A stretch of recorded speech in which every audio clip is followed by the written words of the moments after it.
जोहार दोस्तों, हमारे इस नए वीडियो में आप सभी का स्वागत है। हमने पिछले के वीडियो में लोधी वंश को समाप्त कर दिया था, यानी दिल्ली सल्तनत का जो लोधी वंश है, अंतिम वंश, उसका जो समकालीन था, तो खान देश जिसमें झारखंड पर क्या प्रभाव पड़ता है उसको देख लिया था। आज की वीडियो में हम डिस्कस करेंगे कि लोधी वंश जब धीरे धीरे समाप्त हो रहा था तो उसी के समय एक नुमानी वंश था भारत के पूर्वी साइड में। तो जब बाबर जब लोधी वंश का अंतिम वंश यानी शासक जो है इब्राहिम लोधी को पानीपत के युद्ध में हरा देता है, तो पूरब साइड एक नुमानी वंश था जो इसी के अंडर में यानी लोधी वंश के अंडर में काम करता था और कर वगैरह को जमा करके लोधी वंश को पहुंचाता था। तो जब धीरे धीरे ये दिल्ली में कब्जा कर लिया तो लोधी वंश तो समाप्त होने के कगार में आ गया। तो अब आता है मुगल और नुमानी वंश के बीच संघर्ष चलने लगता है। तो नुमानी वंश का एक प्रतापी शासक था जिसका नाम था बहार अली नुमानी। इसी के दरबार में एक मुनीम था जिसका नाम था हसन अली, और हसन अली का ही एक बेटा था जिसका नाम था फरीद, जो आगे चल के शेरशाह सूरी कहलाया।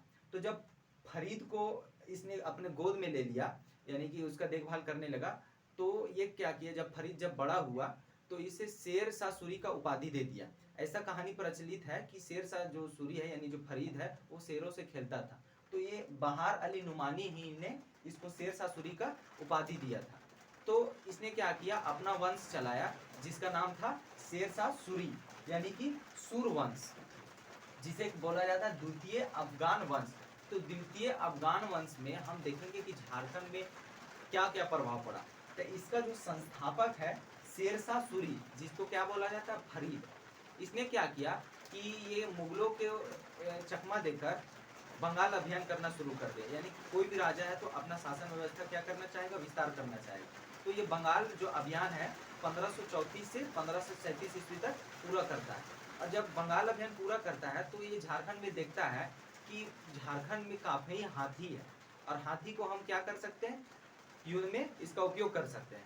तो क्या किया, इसका यानी जो ललक है झारखंड में बढ़ता गया। तो ये झारखंड में अपने एक सेनापति खमास खां दारिया खां के सहायता से यहाँ का एक चेरो वंश जो चल रहा था उस समय का, तो चेरो जो राजा था महारथ चेरो, तो उस पर हमला कर दिया। और जब हमला कर दिया तो ये जो महारथ जो चेरो है यानी चेरो वंश का जो राजा है महारथ चेरो, ये युद्ध को हार जाता है। और तभी शेरशाह सूरी जो है एक श्याम सुंदर नामक एक हाथी को प्राप्त करता है।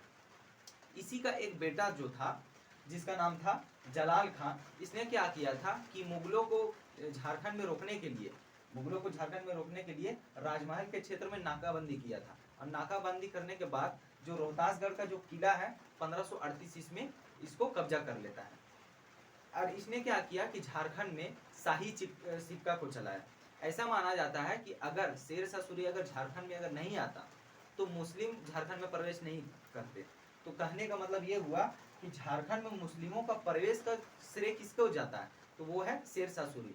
तो शेरशाह सूरी यानी कि सूरवंश है जो झारखंड में, इसके वंशजों ने 35 वर्षों तक राजमहल के क्षेत्र में शासन किया। और शासन करने का मुख्य वजह क्या था कि यहाँ पर हाथी मिलता था, इस कारण से ये सूरवंश झारखंड में फैला यानी कि 35 वर्षों तक शासन किया।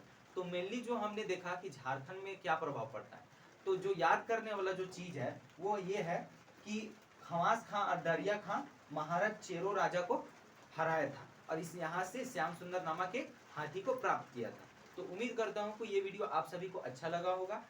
इसके अगले क्लास में हम बात करेंगे मुगल वंश में झारखंड पर क्या प्रभाव पड़ा था। जब नुमानी वंश और मुगलों में जब संघर्ष चलने लगा तो बहार अली नुमानी शासन किसको सौंप देता है, ये सूरवंश यानी फरीद को। तो फरीद में हमने देख लिया कि झारखंड में क्या प्रभाव पड़ता है यानी कि सूरवंश को। नेक्स्ट क्लास में हम मुगल डायनेस्टी को पढ़ेंगे। जय हिंद।